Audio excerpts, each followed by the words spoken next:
वहीं बड़े हमले की तैयारी में टीटीपी लड़ाके, क्योंकि टीटीपी फोर्स की एडवांस वॉर ड्रिल को लेकर यह खबर है। बर्फ में आधुनिक हथियारों के साथ ट्रेनिंग हो रही है। स्नाइपर्स और स्पेशल फोर्स टीटीपी तैयार कर रहा है।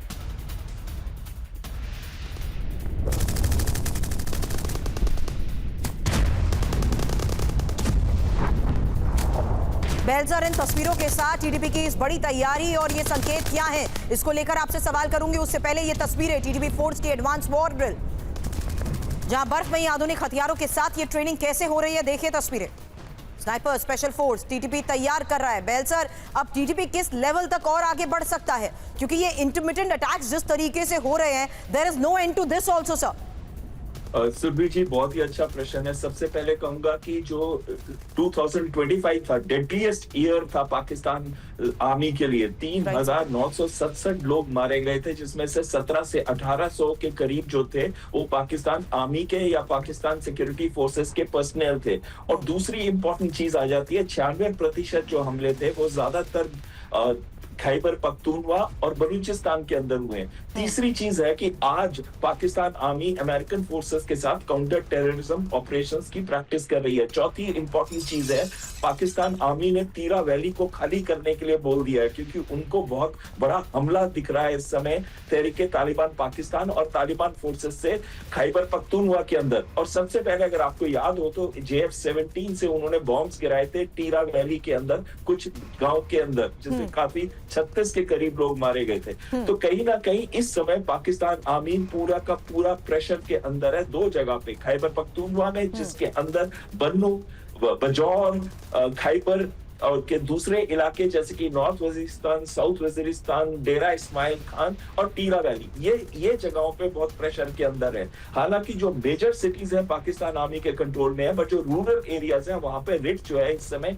तहरीके तालिबान पाकिस्तान और तालिबान के जो एलिमेंट्स वहां पहुंच रहे हैं उनकी है। और चेक पोस्ट भी उन्होंने एस्टैब्लिश कर दिए। तो आपकी बात सही है, ये अब फाइनल पुश थ्रू आ रहा है तहरीके तालिबान पाकिस्तान का कि वो खैबर के अंदर एक पश्तूनिस्तान बना सके।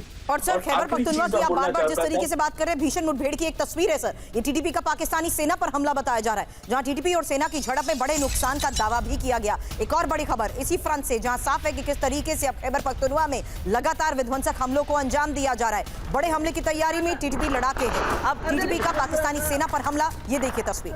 मिसाइल से अटैक, बड़ी खबर है, पाकिस्तानी सेना पर ये मिसाइल से अटैक हुआ है। टीटीपी लड़ाकों का देसी मिसाइलों से ये हमला बताया जा रहा है, और देसी मिसाइलों से ही हमले के कैसे वीडियो सामने आए, देखिए तस्वीर।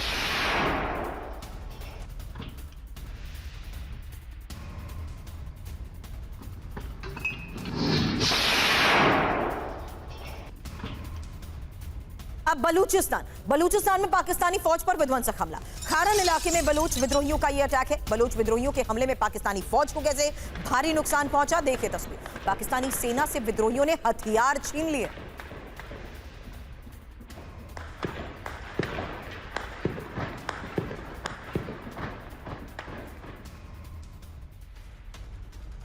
अब एक और ऐसा फ्रंट, जहां देखिए किस तरीके से लगातार ग्रीनलैंड पर यूरोप वर्सेस अमेरिका, ये बहुत बड़ी खबर है। और सवाल, टूटेगा नेटो? क्योंकि ग्रीनलैंड पर आमने सामने यूरोप अमेरिका। ग्रीनलैंड में जर्मनी, फ्रांस की सेना कैसे तैनात हो चुकी है, क्या टूटेगा नेटो? ग्रीनलैंड पर ही अब यूरोप और अमेरिका किस तरीके से आमने सामने आ चुके हैं, एक्सपर्ट से सीधा सवाल। वहीं ग्रीनलैंड में ही जर्मनी, फ्रांस की सेना तैनात, क्या टूटेगा नेटो? और वहीं ग्रीनलैंड वर्सेस अमेरिका में रूस की एंट्री, आर्कटिक में मॉस्को की सैन्य तैनाती। फिलहाल तस्वीर और बड़ी खबर, ग्रीनलैंड पर डेनमार्क की अमेरिका को चुनौती। जहां ग्रीनलैंड में डेनमार्क की वायुसेना एक्टिव है। डेनमार्क के F-35 फाइटर जेट्स उड़ान भर रहे हैं। फ्रांस का एयर फ्यूलिंग विमान के साथ में पेट्रोलिंग हो रही है। पूर्वी ग्रीनलैंड में डेनमार्क फ्रांस की ये वॉर ड्रिल।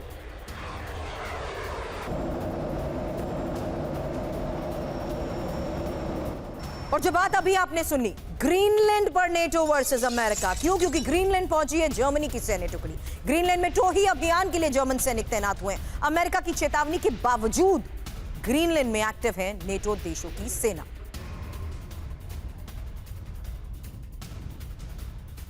यही सवाल एक्सपर्ट से आगे होगा कि अमेरिका की चेतावनी के बावजूद ग्रीनलैंड में नेटो देशों की सेना के एक्टिव होने का क्या खामियाजा भुगतना पड़ेगा। लेकिन उससे पहले ग्रीनलैंड को लेकर यूरोप अमेरिका में बढ़ती टेंशन, क्योंकि फ्रांस, जर्मनी, स्वीडन, नॉर्वे के सैनिकों की तैनाती को लेकर खबर है। ब्रिटेन के सैन्य अधिकारी भी ग्रीनलैंड पहुंचे हैं। एयरपोर्ट में यूरोपीय देशों की बड़ी सैन्य मूवमेंट। तो ग्रीनलैंड पर अमेरिका वर्सेस नेटो, ग्रीनलैंड में 5 से ज्यादा यूरोपीय देशों ने सैन्य तैनाती बढ़ा दिया। अजय सर, एक क्विक रिस्पांस इस पर आपसे लूंगी, क्योंकि ये तैनाती जो सैन्य तैनाती बढ़ाई जा रही है, उसमें जर्मनी की रिकॉन्सेंस टीम ग्रीनलैंड पहुंच चुकी है, फ्रांस की माउंटेन इन्फेंट्री न्यूक एयरबेस में तैनात बताई जा रही है, ब्रिटेन के सैन्य अधिकारियों के ग्रीनलैंड पहुंचने की खबर है, स्वीडन और नॉर्वे के सैनिक भी ग्रीनलैंड पहुंच चुके हैं, डेनमार्क के ही F-35 फाइटर जेट्स ग्रीनलैंड में एक्टिव बताए जा रहे हैं। क्या नतीजा भुगतना पड़ सकता है इस तरीके की सैन्य तैनाती को देखते हुए, क्योंकि यहां अमेरिका क्या ऐसे वक्त में ग्रीनलैंड पर एक बार फिर से बड़े एक्शन को लेकर आदेश दे सकते हैं? देखिए, तीन कॉन्फ्लिक्ट एक साथ आपको देखनी पड़ेंगी। रशिया, यूक्रेन, ईरान, अमेरिका और अमेरिका नेटो। राइट। मेरा ख्याल है कि America is trying to chew more than what they can bite. They are biting more than what they can chew. तो उसमें होगा क्या कि मेरा ख्याल है कि ये उम्मीद नहीं थी कि नेटो इस तरह से रिएक्ट करेगा। तो मुझे लग रहा है कि ये ऑपरेशन अभी बस एक तरह से जिसको कहते हैं कि फोर्सेस इन बीइंग रहेंगे, क्योंकि उसमें जैसे आपने एक खबर बताई कि रशिया की मिसाइल, रशिया की सबमरीन्स और वो भी आ रही हैं, क्योंकि आर्कटिक पे तो उनका ही कब्जा है। तो इसलिए मुझे लग रहा है कि ये ऑपरेशन स्लो हो जाएगा, क्योंकि दोनों ऑपरेशन एक साथ नहीं किए जा सकते। और हो सकता है कि अमेरिका और रशिया का कोई टैसिट अंडरस्टैंडिंग हो गई हो यूक्रेन के बारे में, जिससे कि अमेरिका वहाँ से टी ऑफ हो जाएगा। तो रशिया से वो कहेगा अच्छा भाई तुम आर्कटिक में ग्रीनलैंड पे कुछ मत करो। राइट। लेकिन पता नहीं ये तो रशिया करेगा कि नहीं कर, क्योंकि रशिया को भी नुकसान होगा अगर आर्कटिक अमेरिका के पास जाता है, ग्रीनलैंड अमेरिका के पास जाता है, तो आर्कटिक में रशियन इंटरेस्ट को भी इम्पैक्ट होगा। तो ये बहुत ही फ्लूइड सिचुएशन है। मेरा असेसमेंट ये है कि इस वक्त ग्रीनलैंड पे एक्शन स्लो हो जाएगा। Right sir. Thank you Ajay sir, thank you Bahl sir, आज आपने हमें ज्वाइन करा। फिलहाल अभी तक आ रही बड़ी खबरों के आधार पर अलग अलग फ्रंट पर ओवरऑल इवैल्यूएशन के लिए आपका शुक्रिया, क्योंकि खबर लगातार अभी सामने आ रही है जहां साफ है कि किस तरीके से ग्रीनलैंड पर लगातार बड़ी तैयारी, ग्रीनलैंड पर यूरोप वर्सेस अमेरिका, जहां टूटेगा नेटो ये आपने सुना। लेकिन इस बीच ट्रंप के टैरिफ वॉर पर फ्रांस के राष्ट्रपति की चेतावनी, ये एक बड़ी खबर है। यूरोप टैरिफ का माकूल जवाब देगा और मैक्रो की वार्निंग है, धमकियों से डरने वाले नहीं है। फ्रांस के राष्ट्रपति मैक्रो ने यह भी कह दिया ये टैरिफ स्वीकार नहीं, ग्रीनलैंड को लेकर टैरिफ बढ़ाने पर आपत्ति जताई गई है। वही खबर है ट्रंप के टैरिफ पर ब्रिटिश पीएम स्टामर भी भड़क चुके हैं ग्रीनलैंड पर। ब्रिटिश पीएम की ट्रंप को यह वार्निंग है, ग्रीनलैंड डेनमार्क का अटूट हिस्सा, ग्रीनलैंड का भविष्य वहां के लोग तय करेंगे। ग्रीनलैंड की सुरक्षा पर स्टामर की ट्रंप को यह चुनौती है, आर्कटिक की सुरक्षा नेटो की जिम्मेदारी। अब यूरोपीय आयोग की अध्यक्ष उर्सुला वॉन डर लेन की ट्रंप को वार्निंग, डेनमार्क और ग्रीनलैंड के साथ एकजुट यूरोपीय संघ, टैरिफ लगाने से अटलांटिक संबंध कमजोर होंगे। अटलांटिक में एक खतरनाक सिलसिला का खतरा है और यूरोप एकजुट और अपनी संप्रभुता को बनाए रखने के लिए प्रतिबद्ध है।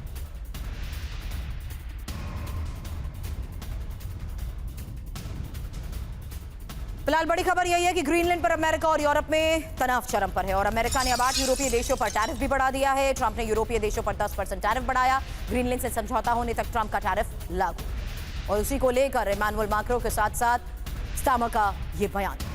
फिलहाल खबर आपको बता दें, क्योंकि ग्रीनलैंड पर ट्रंप का टैरिफ अटैक है, जहां ग्रीनलैंड को लेकर ट्रंप ने यूरोपीय देशों पर दबाव बढ़ा दिया है। 8 यूरोपीय देशों पर 10% अतिरिक्त टैरिफ 1 फरवरी से लागू। Denmark, Norway, Sweden, France, Germany, Britain, Netherland और फिनलैंड पर टैरिफ बढ़ा है।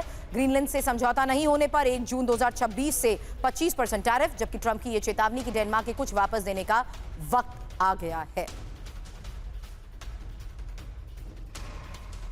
और अब एक बार फिर से वही फ्रंट जहां हमले के काउंटडाउन को लेकर बड़े दावे किए जा रहे हैं, वहीं दूसरी तरफ ईरान की आईसीबीएम तैयार हो चुकी है। फिलहाल ईरान की बहुत बड़ी जंग की ये तैयारी है। ईरान ने इंटरकॉन्टिनेंटल बैलिस्टिक मिसाइल टेस्ट किया है, रूस के साथ कोऑर्डिनेशन में ही आईसीबीएम टेस्ट हुआ है। रूस के साइबेरियाई इलाके की ओर लॉन्च किया गया। वॉर सर्विलांस की रिपोर्ट में इसको लेकर बड़े दावे किए गए।